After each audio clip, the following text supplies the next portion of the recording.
Hi everyone, I'm Nia with the Budget Bees, and today we're going to be discussing the number one key to your financial success, which is no other than budgeting. As we all know, it's not your salary or your income that make you rich, because there are plenty of people out there making six-figure incomes who have six-figure debts and six-figure problems. So today we're going to go over how to budget, why you should be budgeting, and what you can take away from this lifelong skill. Let's start with how to budget. There's a few different ways to budget. There's the old school pen and paper, there's all these new applications that are on phones now, or apps, or there's the Excel spreadsheet. Those are the top three ways today that you can budget. Now, pen and paper is back to the basics for real. It's literally a piece of paper and a pen, and literally just writing out your income, writing out your expenses, and what your bottom line is. Now, with apps on your phone, there's a few different apps out there. There's EveryDollar, which is created by Dave Ramsey. There's Mint, which is also a free app that you connect all of your accounts to, so it really has a grasp on everything that's coming in and everything that's going out. And then there's YNAB, which is YNAB, which stands for You Need a Budget. That one is a paid app. I have personally never tried that one out before, but I've heard amazing things about it. And the third way to budget is Excel spreadsheets. Now, this one I would say is a little bit more advanced. If you're a beginner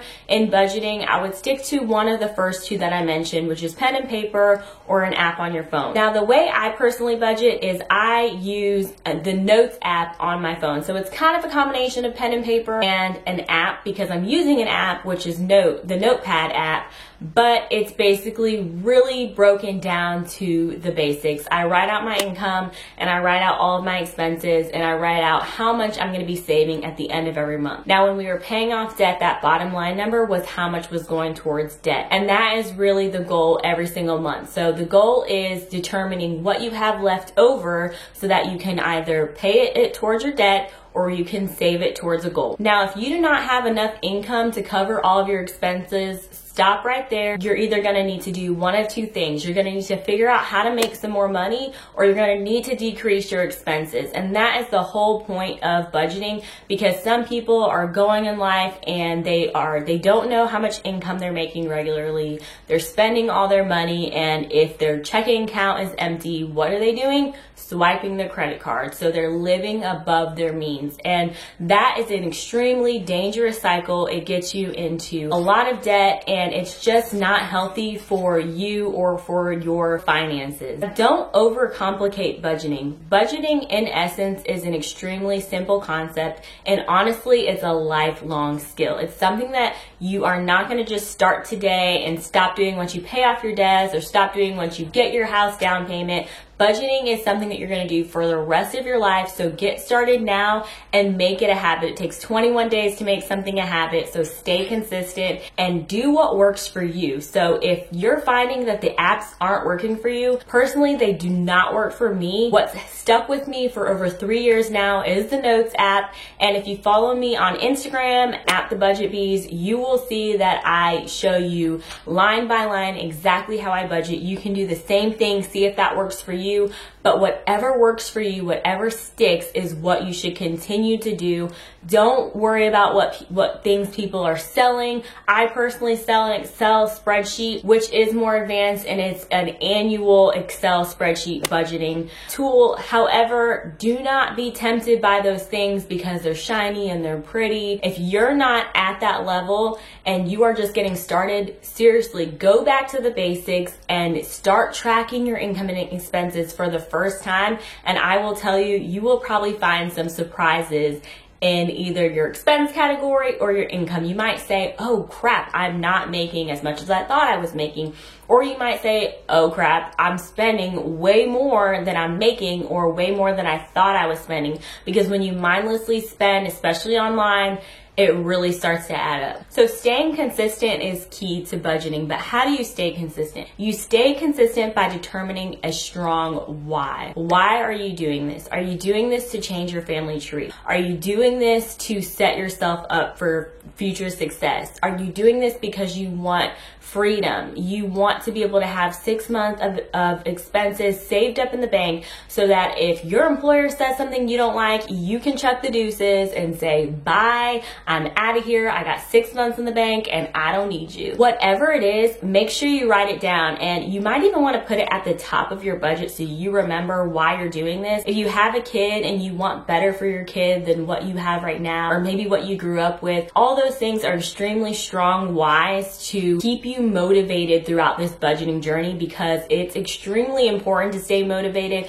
and not just make it a one-time thing. Speaking of motivation, you're also going to want to get an accountability partner. Now, your accountability partner might be your spouse, it could be a coworker, it could be a friend, but someone that you can check in with and make sure that you both are doing what you said you're going to do. Meet up with someone and make sure that you're tracking it, but they're tracking it as well, because sometimes it's a lot of information to just have in your head or have on your phone and not have anyone to bounce ideas off of, or maybe bounce back and forth money saving recipes, or if there's a sale at Kroger or Publix or your nearest grocery store on chicken so that you can stock up. I mean, I know it sounds silly, but it's so important to have someone to talk to during this journey, because it can get lonely, but it is so rewarding at the end of the day. When people hear budgeting, they automatically think of limitations. I know when I first heard of budgeting, that was my first thought. It was Morgan, my husband's first thought. But the thing is that budgeting really is not about limiting yourself.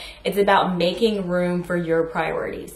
Let me say that again. Budgeting is not about limiting yourself. It's about making room for your priorities.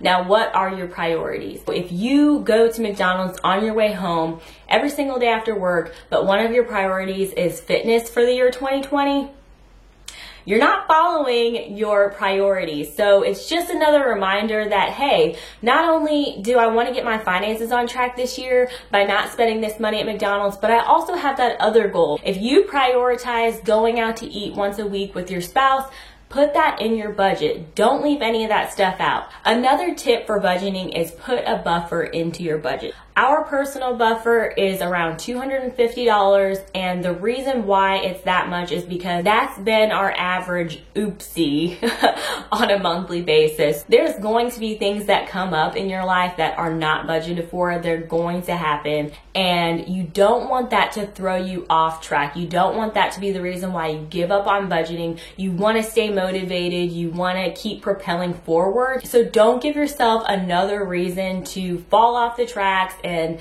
say, oh, well, I fell off the wagon, I'm not going to get back on.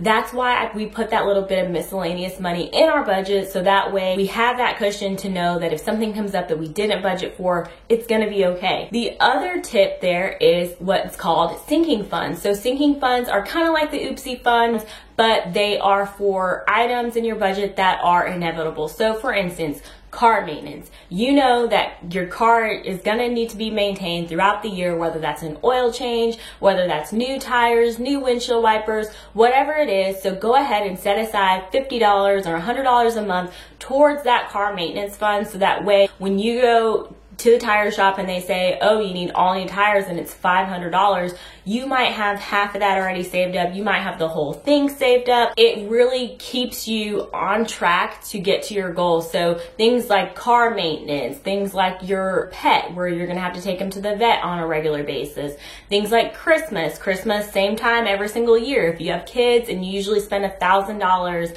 every December on Christmas, break it up over 12 months so that you're not overwhelming yourself when December comes around and having to get into this credit card debt because you don't have the money. Go ahead and break that up into small chunks so it seems a lot less overwhelming throughout the year. And then when December gets here, you have it all in the bank, you're ready, and you have a budget for your Christmas spending, because so often, so many people get to Christmas and there's no budget. So if you've been saving, $50 or $100 throughout the year, you have $1,200, that's how much you're going to spend. You're not going to spend a dime over that because that's what you have budgeted, as opposed to when you get to December and don't have a budget, It's just swipe, swipe, swipe, and that's very dangerous. So the last thing we're gonna get into is some recommended budgeting percentages, and we're not gonna go over all of them, but there's a few I wanna touch on. The biggest one being housing. Housing is suggested to be 25% of your income. So if you are currently looking for a house and you're gonna get a new mortgage, or you're looking for an apartment and you're trying to determine what you can afford for rent or mortgage, stay in that 25% or under range. That gives you so much more room in all those other categories to prioritize the other things in your life that need to be in place. While housing is extremely important, you do not want to be house poor. You do not want to live above your means. So make sure you stay in that 25% or below range. I really like to stay well below the expense side of things. So I like to keep housing probably closer to 10% so that we can make sure we can live on one income collectively. But it's really up to you. 25% is the max that you should be spending on housing. And if you, right now your housing is at 50% of your income, you should truly consider moving to a smaller house, moving to a less expensive apartment, because that rent or that mortgage is eating up all of your money. The second one is transportation, and the recommended percentage for transportation is 10%. So that includes things like your car payment, your car insurance, your gas, your car maintenance sinking fund that we had previously talked about. All things car need to be 10%. So if you have two people in your household and your incomes are combined, it needs to be 10% collectively. So that means if you're driving a Beamer but you only make $1,000 a month, think again. And the last two I'm going to touch on is food, which should be approximately 10% of your income.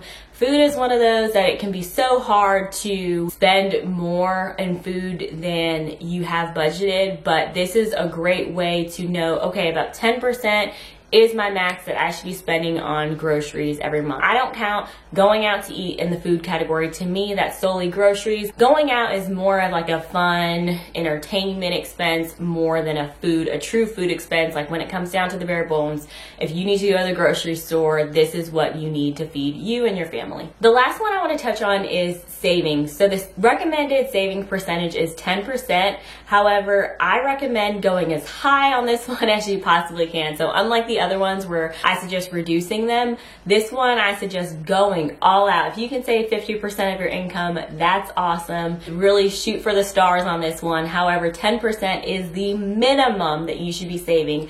And this is what we call pay yourself first. So make sure every time you're getting paid, if your 401k is getting pulled out, you're paying yourself first. If you are saving 10% aside in a separate savings account, that's paying yourself first. Just make sure that when you budget, you keep in mind that you work hard for this money.